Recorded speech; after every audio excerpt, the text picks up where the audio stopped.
हर बार जो संयोग बनता है,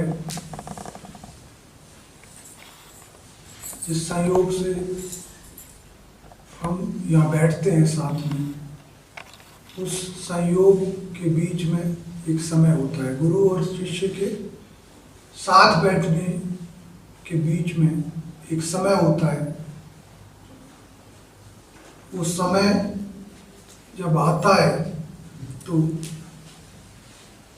संयोग बनता है कि हम साथ बैठते हैं, और फिर उस समय के लिए नहीं होता, तो वो अवसर नहीं होता साथ बैठने का। मैं यहाँ बैठ के आपकी सुंदरता को देखता हूँ, आपके जो सुंदरता मैं कह रहा हूँ वो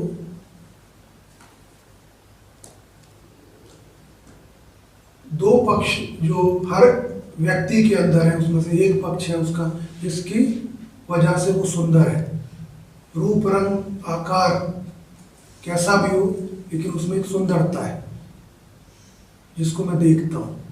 इसलिए आप बैठे हुए मुझे सुंदर दिखते हैं, अच्छे दिखते हैं। और किसी भी सुंदर चीज को जब आप देखते हैं तो प्रसन्नता होती है, अच्छा लगता है। और कारण हमारे साथ बैठने का वर्षों से जो रहा है वही आज है। कारण है अध्यात्म। अध्यात्म जो एक अवसर है, जो किसी प्रकार मेरे जीवन में कहीं से आ गया, उस अध्यात्म के लिए, उस अवसर के लिए हम साथ में बैठे हैं।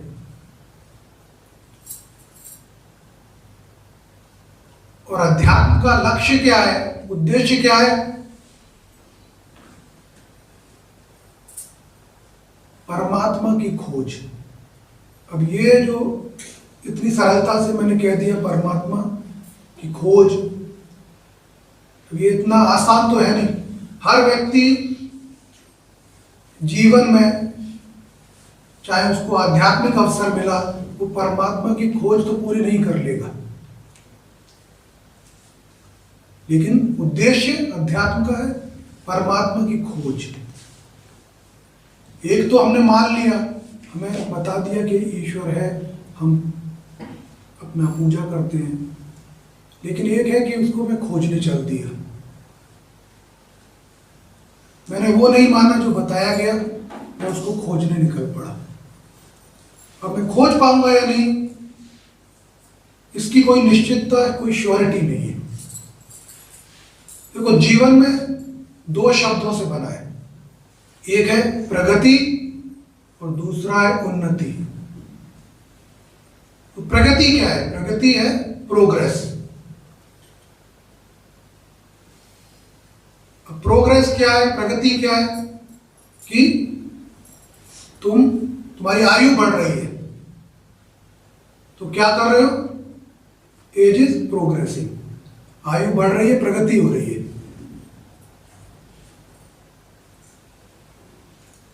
आयु बढ़ने के साथ कुछ लाभ भी हैं और कुछ नुकसान भी है।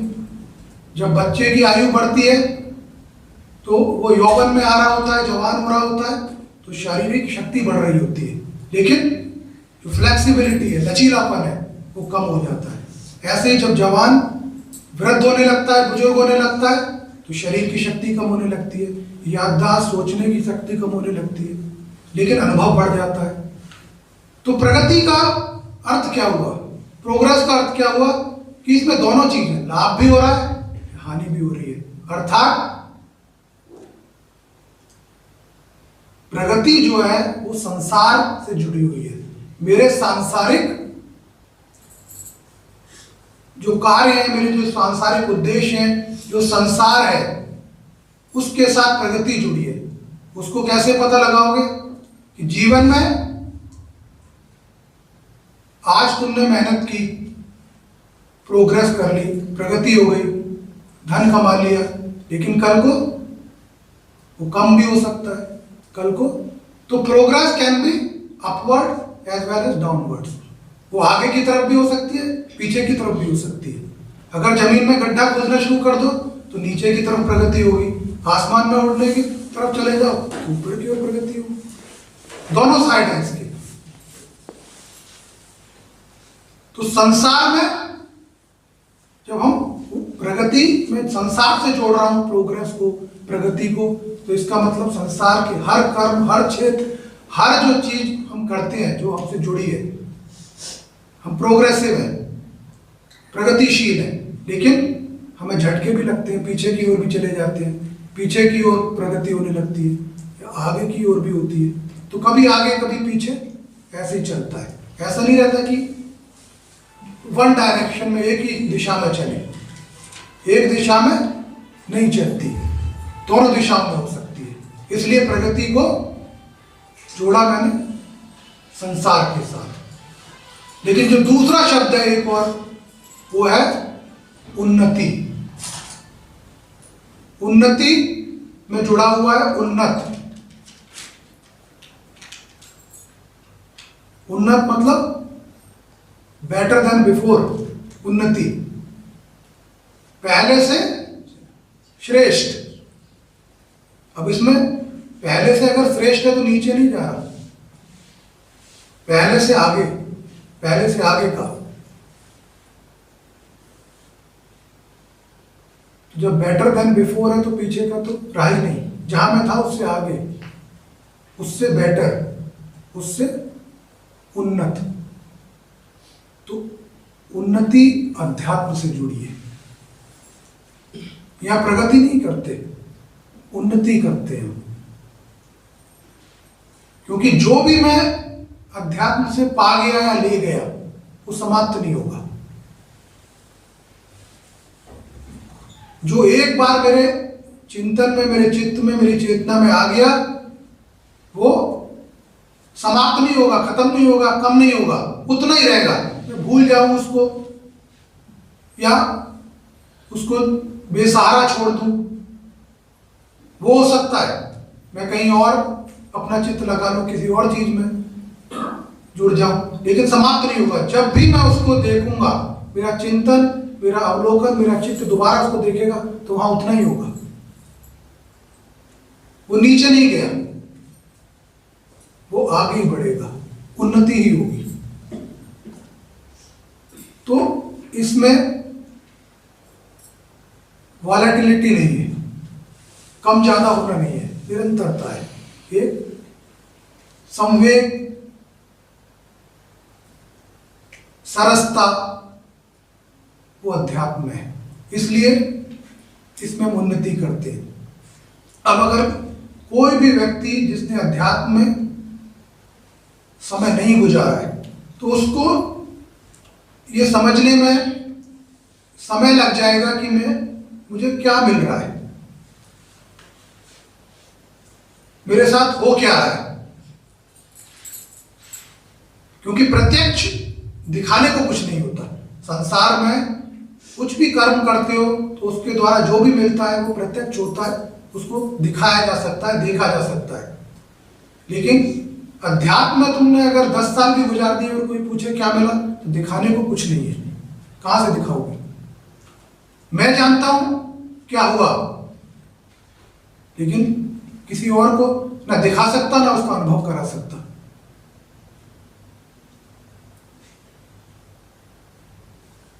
और ये इसीलिए नहीं है क्योंकि परमात्मा की खोज है। परमात्मा बिना अभ्यास के, बिना प्रयत्न के, बिना एफर्ट किए हुए कैसे किसी दूसरे को उसका अंश भी दिखा दोगे, कैसे कर दोगे? क्योंकि उसने वो प्रयास तो किया नहीं। तो परमात्मा का जरा सा भी अंश का अनुभव किसी को कराना सबसे कठिन कार्य है, क्योंकि वो प्रत्यक्ष नहीं है, अप्रत्यक्ष है। इसमें समय लगता है, और वो समय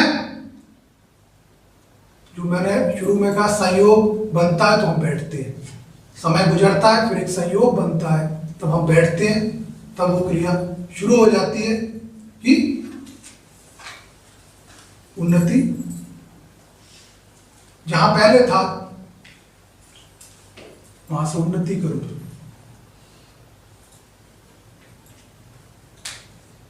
परमात्मा की खोज या अध्यात्म उसी तरह है जैसे अमृत की खोज। परमात्मा और अमृत में कोई भेद नहीं है। अमृत पी के भी अमर हो गया और परमात्मा को पाके भी अमर हो गया, मोक्ष मिल गया। तो दोनों में कोई भेद नहीं है। लेकिन जब अमृत की खोज हुई तो उसके लिए क्या करना पड़ा? उसके लिए करना पड़ा मंथन, चर्निंग करनी पड़ी। समुद्र का मंथन हुआ तो अमृत प्राप्त हुआ। अब समुद्र से अर्थ है गहराई, गहराई जो किलोमीटरों में नीचे तक है। तो ये तो समुद्र का मंथन हो रहा है, उसकी गहराई का मंथन हो रहा है। उसके लिए वो कहानी आपको पता है समुद्र मंथन की, कैसे देव और दानव मिलकर उस मंथन को कर रहे हैं।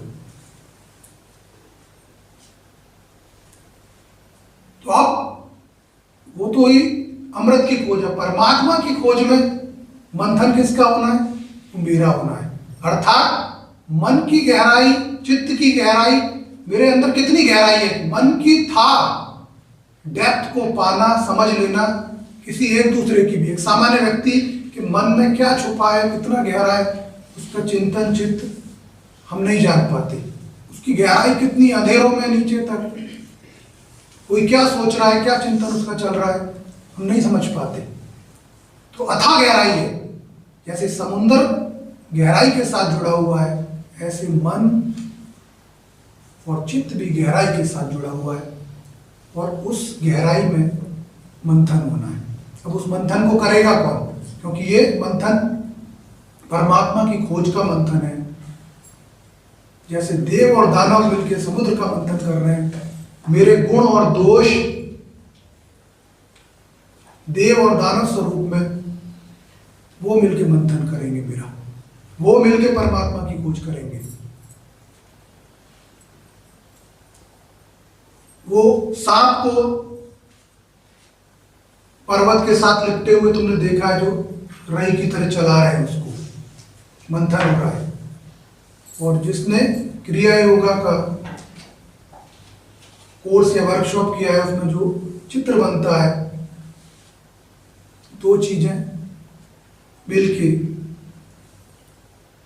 जो कुंडली है, जो शक्ति है, वो उसी मंथन का स्वरूप है।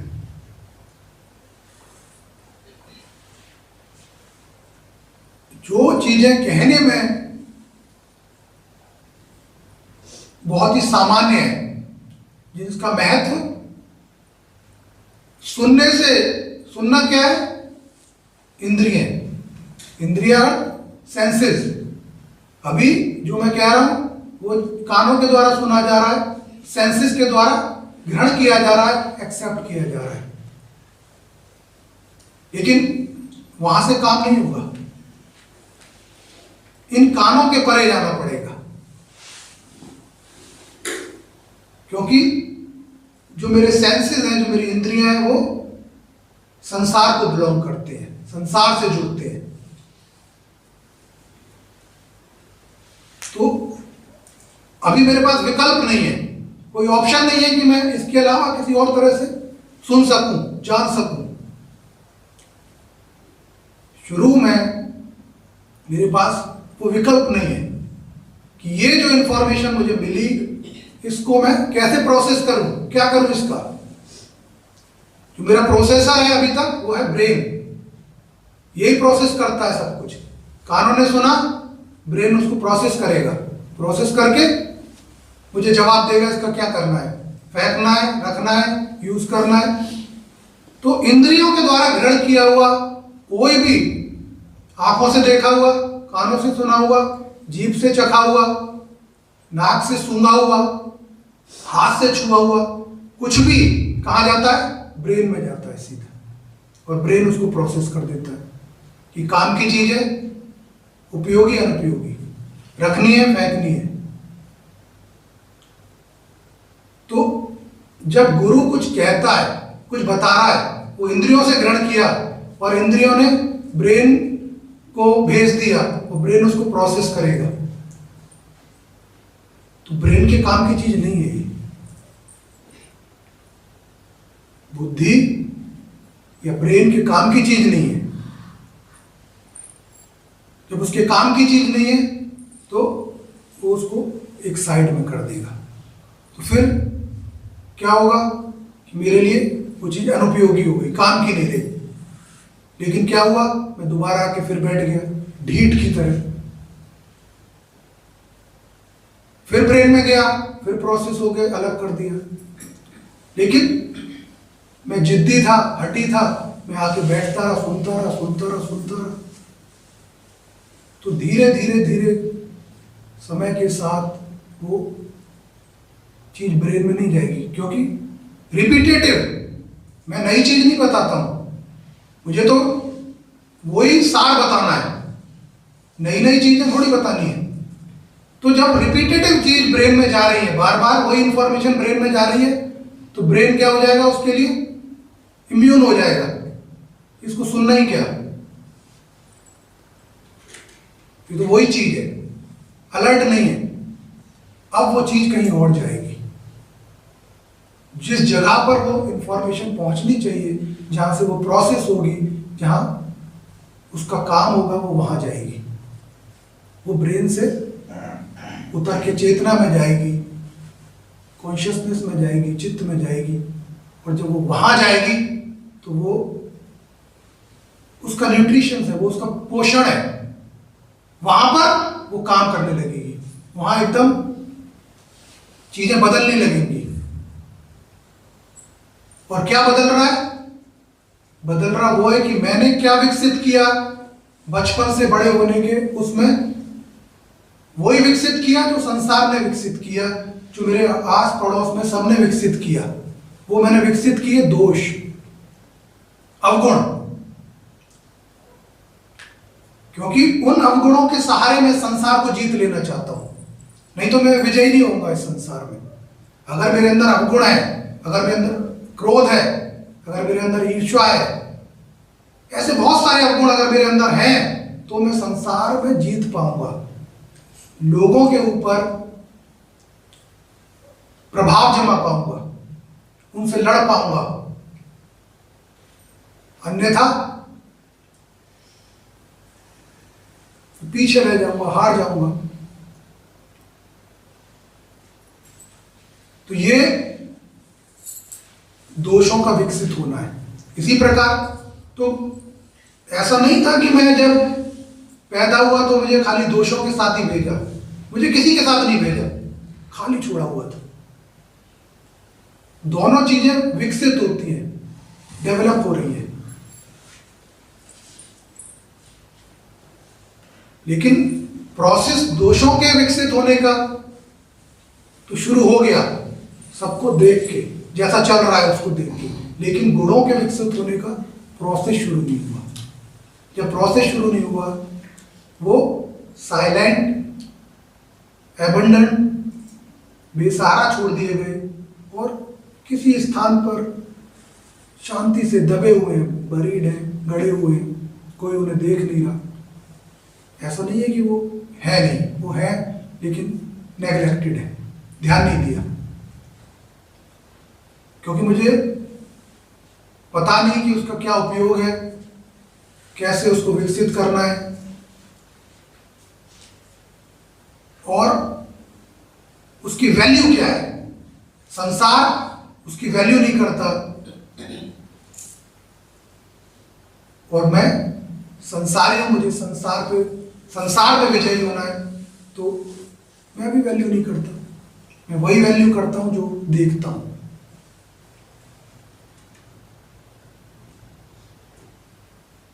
लेकिन ऐसा ना करके मैं बहुत बड़ा अपना नुकसान कर रहा हूं, क्योंकि ये संसार जो जीता जाएगा, ये गुणों से जीता जाएगा, दोषों से नहीं जीता जाएगा।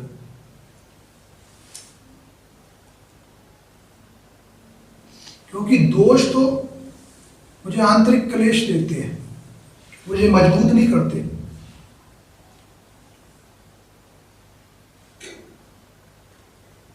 तो जब मैंने तुम्हें सुंदर कहा, मुझे सुंदर दिखते हो, तो मैं गुण देखता हूं। वो गुण मेरे जीवन में प्रभावी हैं, वो कार्य कर रहे हैं या नहीं, वो सोए हुए हैं, वो दबे हुए हैं। मैं मान के चलता हूं कि गुण है, और मान के ही नहीं चलता हूं, मुझे पता है कि वो गुण है। और वही भव सागर को पार लगाएंगे, इस संसार से मुझे पार लगाएंगे।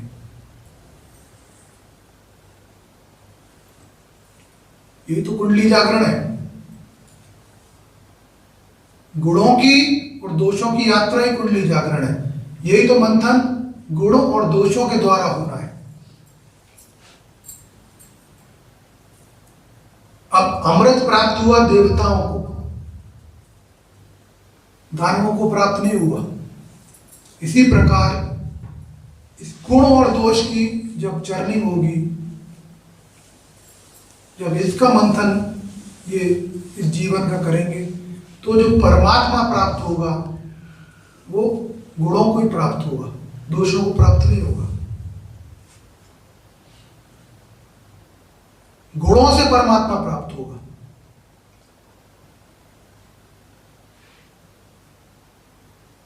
मैंने कहा कि हर व्यक्ति जो अध्यात्म के रास्ते पे परमात्मा की खोज में चलता है, जरूरी नहीं है कि वो परमात्मा की खोज कर ले जाए। जरूरी नहीं है कि जब समुद्र मंथन हुआ तो सबको अमृत ही मिल जाए। लेकिन अमृत निकलने से पहले और भी बहुत कुछ निकला। बहुत से रत्न मणि,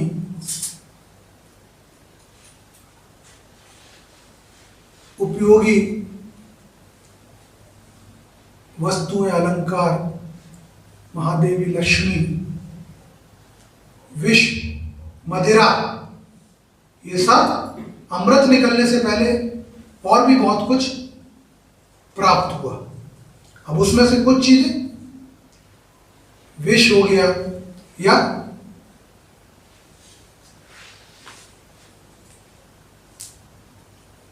मदिरा हो गई, ये देवताओं के काम की नहीं थी, तो उनको ग्रहण कर लिया दानवों ने, उनके काम के लिए हो गई। विष को किसी ने ग्रहण नहीं किया, मदिरा को दानवों ने ग्रहण किया। विष को अंत में भगवान शिव ने ग्रहण कर लिया।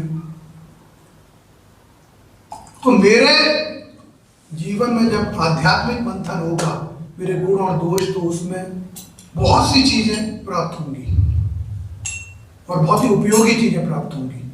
क्या है उसका उपयोग, क्या है उसकी वैल्यू, क्या है, ये मैं तब तक नहीं समझता जब तक मैं उस अवस्था में नहीं होता। फॉर एग्जाम्पल, एक उदाहरण के लिए, कोई जो निराशा का शिकार है, जो डिप्रेशन का मरीज है, उसको क्या है जीवन में, सिर्फ डिप्रेशन है। अब सिर्फ एक चीज, निराशा या डिप्रेशन ने उसके सारे गुण खत्म कर दिए। अब वो क्या कर सकता है जीवन में? एक डिप्रेशन का व्यक्ति जो सीवियर डिप्रेशन में है, घोर निराशा में है, कुर्सी पे बैठा रहेगा, पलंग पे पड़ा रहेगा, जिंदा लाश की तरह है। बाकी तो सारी चीजें, हाथ पैर है, सब कुछ है, सिर्फ एक निराशा ही तो आ गई जीवन में। एक चीज बता रहा हूं, एक दोष छोटा सा, निराशा नाम का, उस निराशा ने पूरा जीवन खा लिया, पूरा जीवन खत्म कर दिया। जीवन की सारी संभावनाएं, जीवन में कोई व्यक्ति क्या क्या कर सकता है, वो सारी संभावनाएं समाप्त कर दी, सिर्फ एक निराशा ने। और ये तो प्रत्यक्ष है, हम अपने आसपास देख सकते हैं कि ऐसे लोग होते हैं जो डिप्रेशन में, और पूरा जीवन निकल जाता है। और मेडिकल साइंस में भी कोई ऐसी रेमेडी नहीं, कोई जो उसको पूर्णतः सही कर दे। कोई ऐसी दवाई नहीं है जो उसको पूर्णतः सही कर दे। और आज के युग में सबसे ज्यादा तेजी से बढ़ रही है बीमारी निराशा की, डिप्रेशन की। स्टेजेस अलग अलग हो सकते हैं।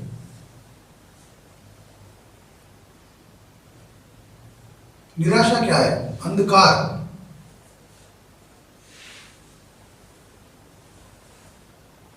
जिसको अपने जीवन में कोई संभावना ना नजर आए।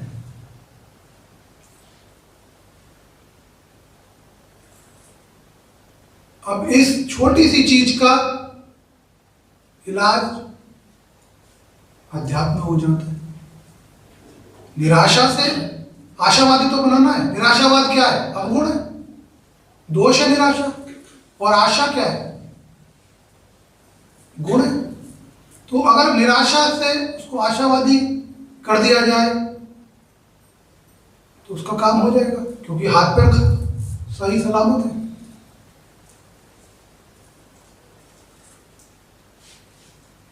तो अध्यात्म मुझे कहां लाभ दे सकता है? मेरा आत्मविश्वास, सेल्फ कॉन्फिडेंस, मेरी विल पावर, संकल्प शक्ति, कहने को शब्द है, लेकिन अगर मेरे अंदर आत्मविश्वास नहीं है, मैं सामना नहीं कर पाता, कहीं खड़ा नहीं हो पाता, कोई इंटरव्यू में नहीं जा पाता, मेरे हाथ पैर कांपने लगते, डर जाता हूं।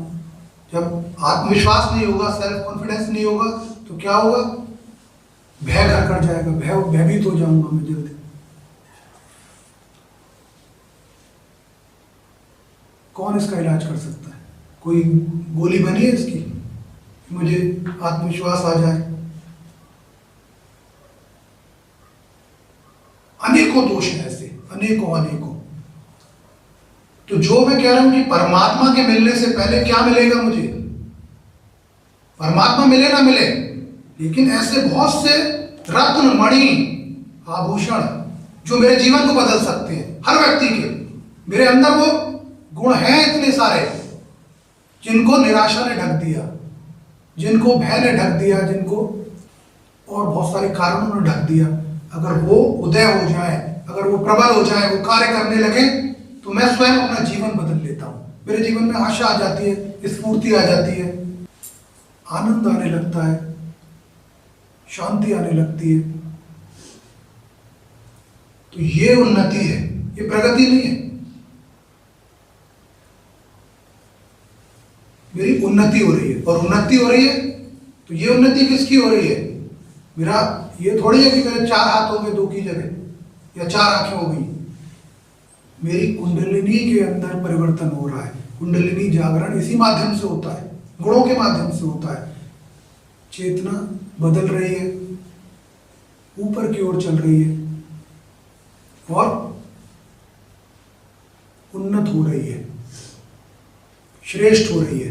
पहले से श्रेष्ठ हो रहा हूं मैं, पहले से बेहतर हो रहा हूं।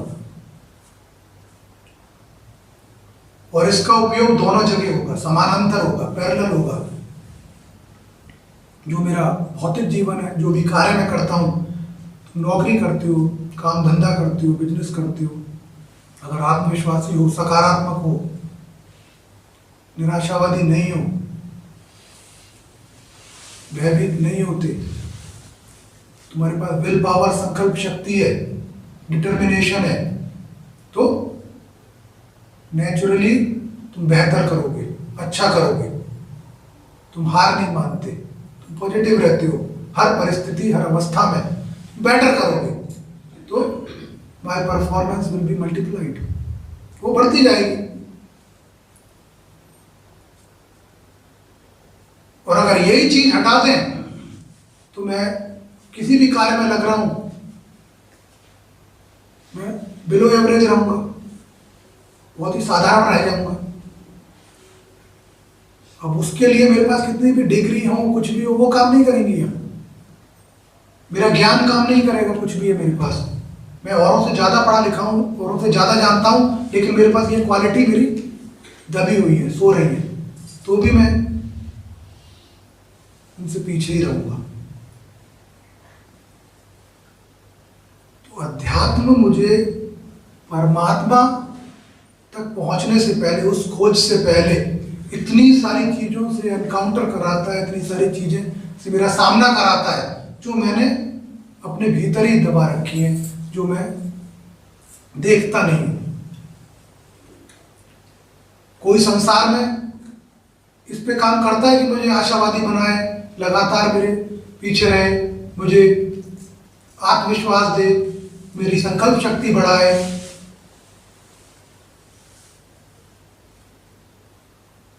संसार में इन चीजों के लिए तो कोई कार्य नहीं करता मेरी।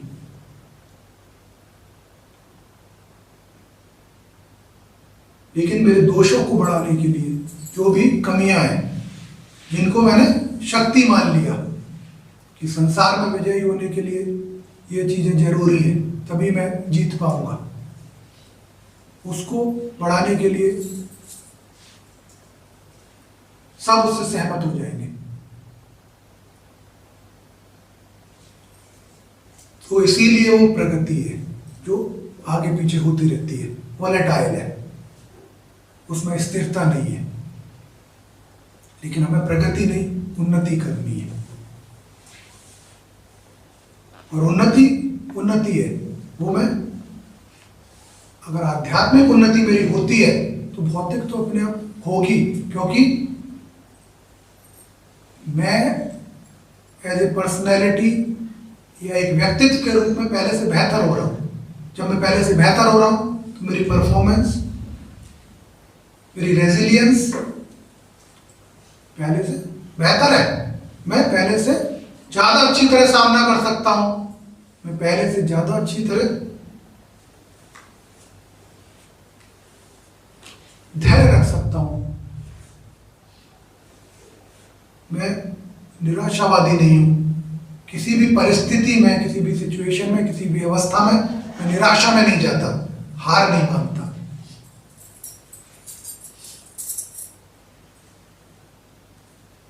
तो मैं ये सिद्ध कर लेता हूं अपने लिए कि मैं आगे बढ़ूंगा जीवन में। और समय के साथ साथ, जैसे मैंने कहा कि कोई अगर आता है तो मैं उसको नहीं समझा सकता कि उसको क्या मिलेगा, एक दिन में, 2 दिन में, 1 महीने में।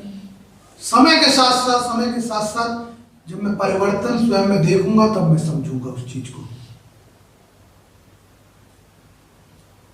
क्योंकि ये मैंने स्वयं जाना है। और जो मैं स्वयं अनुभव किया है, जो स्वयं में बदला है, वही मैं दे सकता हूं।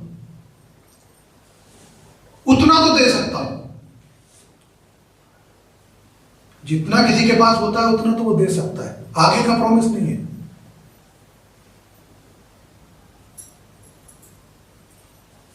और जब ये चीजें होने लगती, निरंतरता के साथ, कंटिन्यूटी, अगर निरंतरता इसमें है अध्यात्म में, तो ये मुझे खाली हाथ नहीं छोड़ सकता, गरीब नहीं छोड़ सकता।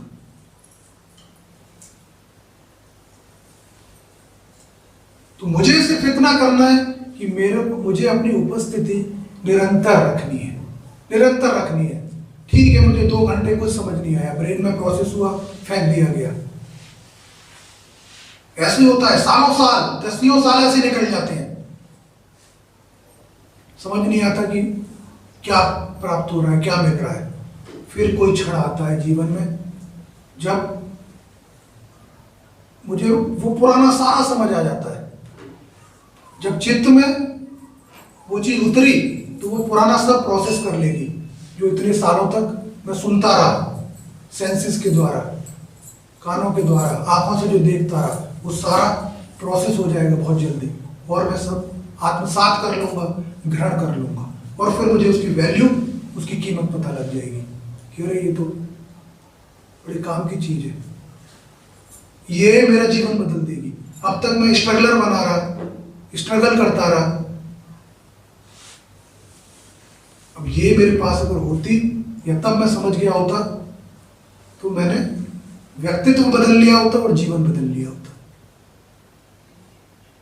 तो इसको कहते हैं बैलेंस्ड लाइफ, संतुलित जीवन।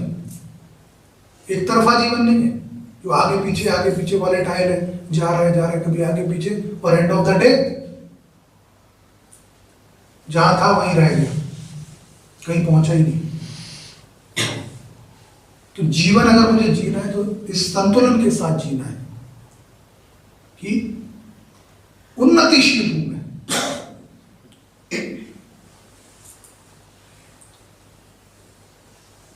जहां पहुंच गया उससे आगे 2 कदम, फिर 2 कदम आगे, 2 कदम आगे, 2 कदम आगे। अब हम ये देखते हैं कि संयोग वैसे ही बड़ी मुश्किल से बन पाता है।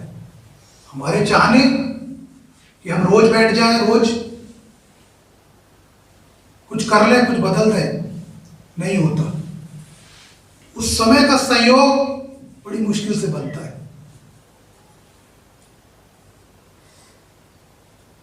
और जब वो संयोग बनता है तो उस 1 घंटे 2 घंटे में मैं जीवन के बहुत सारे अनसुलझे प्रश्न जिनके उत्तर मैं नहीं जान पाता और मैं रुका हुआ हूं, जब तक उत्तर नहीं होगा आगे का कदम नहीं चल सकता, पता नहीं क्या करूं, उलझा हुआ हूं।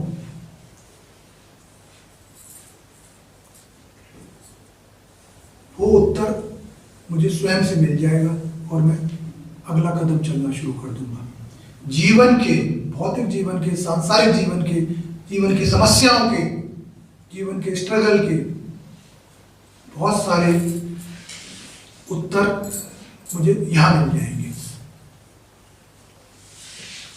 करने वाला हर इंडिविजुअल स्वयं है, मैं खुद ही बदलूंगा चीजों को, लेकिन प्रेरणा कहां से लूंगा, कहां से वो इंस्पिरेशन आएगा, कहां से वो फोर्स आएगा, कहां से वो बल मिलेगा, कहां से वो आत्मिक शक्ति मिलेगी। शरीर तो निढाल हो जाता है, डिप्रेशन में जाती है, निराशा में जाती है, मजबूत से मजबूत शरीर किसी काम का नहीं रहता। इतना सारा बल जो शरीर में था कहां गया, क्यों नहीं काम कर रहा, क्यों नहीं कुछ बदल पा रहा? इसीलिए नहीं बदल पा रहा कि आत्मबल मर गया, आत्मबल समाप्त हो गया।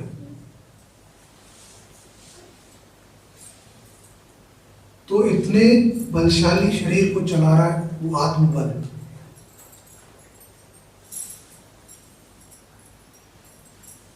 और आत्मबल कहां से मिलेगा?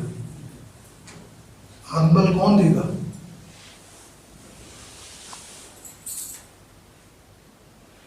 आत्मबल कहीं नहीं मिलेगा।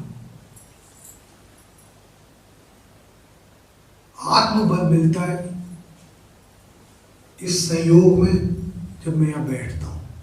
प्रत्यक्ष नहीं है, किसी को बाहर जाके क्या दिखाऊं, आज क्या मिला, नहीं दिखा सकता, नहीं बता सकता। मैं पूरा जीवन बदल सकता हूं अपना, वो मेरा अधिकार है कि मैं जीवन में क्या करना चाहता हूं या कुछ नहीं करना चाहता, वो मेरा अधिकार है, वो मैं स्वयं निर्धारित करूंगा। लेकिन मैं जानता हूं मेरे अंदर वो आत्मबल है, मेरा ये विश्वास है कि मैं बहुत कुछ बदल सकता हूं। और अगर हारूंगा तो निराशा में नहीं जाऊंगा, प्रयासरत रहूंगा। और निराशा में क्यों नहीं जाऊंगा? क्योंकि अध्यात्म मुझे सत्य की ओर बढ़ा रहा है, सत्य की ओर। संसार का सत्य कहाँ है, संसार का सत्य क्या है? जब मैं सत्य की ओर बढ़ रहा होता हूं तो असत्य से अलग हो रहा होता हूं। तो जहां मुझे निराशा हो रही है, जिस चीज के पूरा ना होने पर मुझे निराशा हो रही है, अध्यात्म के रास्ते पर मुझे पता है कि ये तो असत्य है। अगर असत्य की प्राप्ति नहीं हुई तो निराशा किस बात की? असत्य ही तो है जो मैं प्राप्त करता। अगर उसकी प्राप्ति नहीं कर पाया तो निराशा क्यों? चलो आगे चलो, दूसरा असत्य मिलेगा, कुछ और असत्य मिलेगा। मैं असत्यों को इकट्ठा करता जाऊंगा, तरह तरह के असत्य मुझे मिलेंगे, लेकिन मेरा विश्वास, मेरा समर्पण सत्य में है। सत्य को देख के मैं सत्य के रास्ते पे चलता हूं।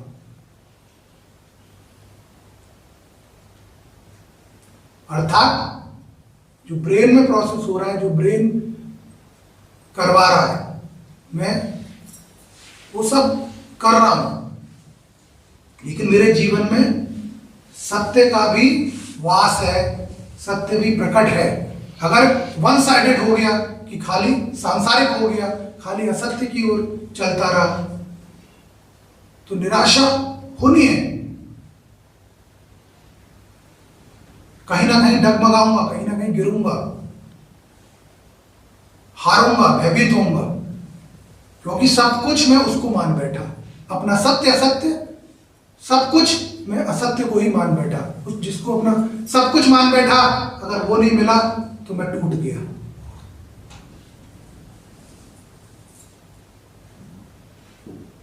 वहां से मैं टूट जाता हूं। लेकिन मैं जानता हूं कि ये नहीं मिला, लेकिन ये तो चल रहा है, ये तो दिख रहा है, और इसमें हारना जीतना नहीं है, ये तो स्थिर है, आगे पीछे नहीं होता। सत्य जैसा है वैसा ही रहेगा। असत्य को तुम कई तरह से बता सकते हो। इसको एक आदमी को एक तरह से बताओगे कोई कहानी, दूसरे को दूसरी तरह से, तीसरे को तीसरी तरह से, 36 तरह से असत्य को बता सकते हो। लेकिन सत्य को बता सकते हो एक तरीके के अलावा दूसरे तरीके से सत्य को बता सकते हो। कोशिश करोगे तो वह असत्य हो जाएगा। अगर मैं सत्य को दूसरे तरीके से बताने की प्रयास करूंगा तो क्या बन गया? असत्य बन गया। तो सत्य एक ही है, उसको दूसरा स्वरूप ही नहीं रहा, जो बदला नहीं, वेरिएशन नहीं है, वॉलेटिलिटी नहीं है। तो चित्त अगर सत्य में है, दिमाग अगर सत्य में है, तो हो गया बैलेंस, मस्त हो जाएगा जीवन। सब होगा जो तुम चाहते हो, लेकिन तभी होगा कि पहले अध्यात्म को मानूं, उसकी प्रासंगिकता को मानूं, उसकी प्रबलता को, उसकी शक्ति को मानूं। और ये अवसर तुम्हारे पास है तो तुम्हें मौका मिल गया।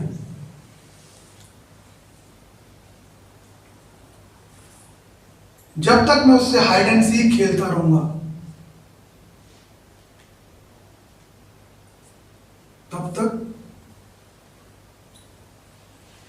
उस संतुलन नहीं होगा। तब तक मुझे अवसाद भी होगा, निराशा भी होगी, जेलसी भी होगी, घृणा भी होगी, सारी चीजें मेरे साथ होंगी। तो ये यात्रा बहुत ही सुंदर यात्रा है। अगर यात्रा पूरी हो गई तो मेरा वो सुंदर मार्ग, वो सब कुछ निकल गया मेरे हाथ से। यात्रा में ही आनंद है, लक्ष्य में आनंद नहीं है। जो यात्रा मुझे मिल रही है, जब तुम जाते हो कंट्री साइड, कहीं कुछ देखने जा रहे हो टूरिस्ट की तरह, तो डेस्टिनेशन पे पहुंच जाओगे, उसको तो 1 घंटे में देख लोगे। लेकिन जो यात्रा करते हो, जो इधर उधर देखते हो, नदी, पहाड़, झरने,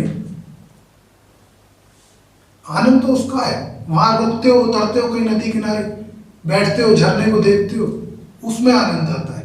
अगर तुम्हें सीधा उठा के डेस्टिनेशन पे बिठा दो तो उसका आनंद नहीं है, यात्रा का आनंद है। और ये हम यात्रा में बैठे हैं। अगर ईश्वर मुझे एक क्षण में मोक्ष दे दे तो मैं वो नहीं चाहूंगा, चाहूंगा मुझे उस प्रोसेस से गुजरने दे। उसमें कितने भी जन्म लग जाए, लेकिन उस प्रोसेस से गुजरने दे मुझे। क्योंकि जब मैं अपनी कमजोरियों से बाहर आता हूं, अपनी हीन भावनाओं से बाहर आता हूं, अपने दोषों से बाहर आता हूं, तो अपना परिवर्तन देखता हूं, तो उससे अच्छा अनुभव कोई नहीं है जीवन में। जिन चीजों का मैं सामना नहीं कर पाता था, जिन लोगों का सामना, जिन परिस्थितियों का, अब मैं सहज सरलता से, हाथ पैर नहीं कांपते, कंपन नहीं है, कोई भय नहीं है, आसानी से। कभी वो समय था जब मैं हिल जाता था, निराशावादी हो जाता था, डर जाता था। समय नहीं बदला, मैं बदला हूं समय के साथ। कैसे बदला? प्रयासों से बदला, अभ्यास से बदला। एक दिन में नहीं हुआ।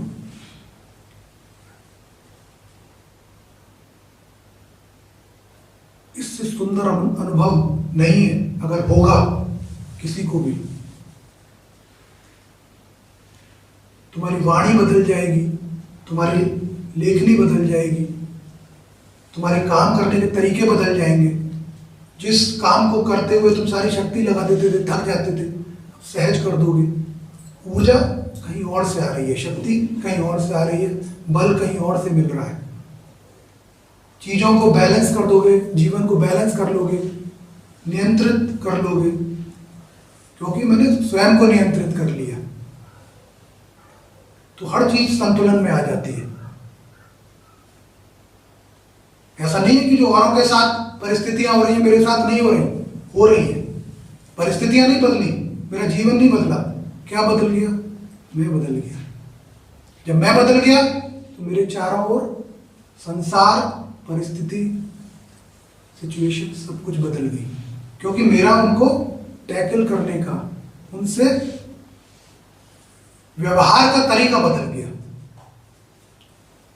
अब मैं उस चुनौती में वैसा व्यवहार नहीं करता जैसा पहले करता था।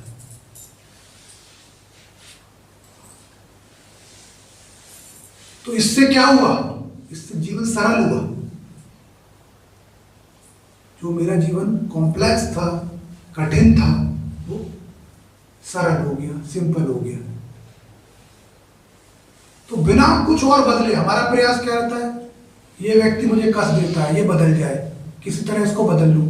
इसको बदलने के लिए मैं इधर उधर जाऊंगा, मैं इसके लिए कुछ पूजा करूं, ये बदल जाए, या ये सिचुएशन बदल जाए, इसके लिए, परिस्थिति के लिए कुछ करूं। मैं हर वो दूसरी चीज बदलना चाहता हूं, खुद को नहीं बदलना चाहता। ये तो समस्या की जड़ है। मैं हर दूसरे व्यक्ति को बदलना चाहता हूं, हर सिचुएशन को, हर समस्या को, परिस्थिति को बदलना चाहता हूं, अपने फेवर में करना चाहता हूं। मैं खुद अपने फेवर में हूं नहीं।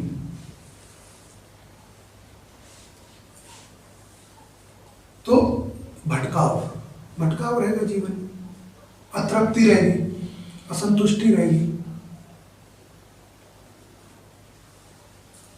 तो ये सारी चीजें कौन करेगा? कहां से होंगी? इसका अनुभव कैसे होगा? कोई करा नहीं सकता। बड़ी से बड़ी यूनिवर्सिटी नहीं करा सकती। इसलिए तो जमीन पे बैठे हैं। जमीन पे बैठ के हम धारण करना चाहते हैं कि मुझे किसी तरह ये परिवर्तन मिल जाए, ये बदलाव मिल जाए।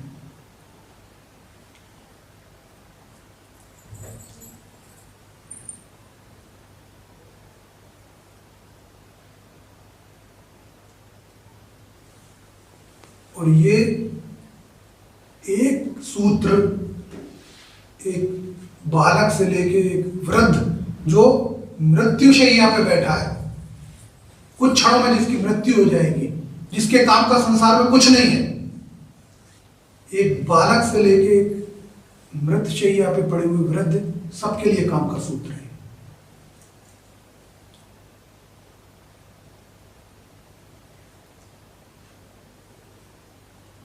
उस क्षण में भी अगर मैं चेत गया तो चेतना में जाऊंगा, व्यर्थ नहीं जाऊंगा। तो अध्यात्म का यही प्रोसेस है, यही तरीका है, ये चलता रहता है। मैं